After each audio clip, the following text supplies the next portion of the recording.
Hey, I'm Tim Stevenson. This is Fasting 101. As you should be aware by now, we have a 3-day fast coming up from Sunday the 2nd to Tuesday the 4th of February.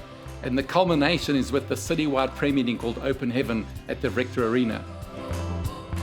Generally, fasting is biblically defined as abstaining from your normal eating patterns.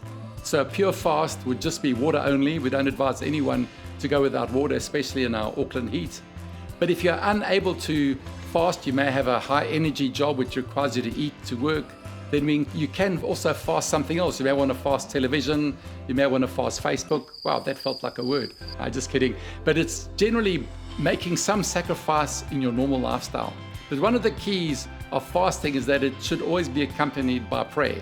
And that is why it's often referred to as prayer and fasting. And somehow when we fast, it does add extra authority to our prayers for greater breakthrough. We see that example in the Bible where the disciples tried to cast out a demon and they weren't successful. Jesus said this one only comes out by prayer and fasting. So fasting adds greater authority to our prayers and to our decrees.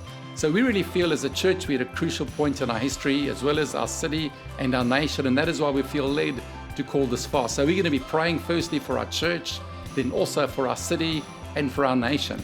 And over those 3 days from this Sunday to Tuesday, there's a special event happening on each one of those days. So starting on Sunday, we're going to have a special time of prayer during our worship service. Then on Monday, we're going to be having a special prayer time here in the auditorium from 12:30 till 1:30.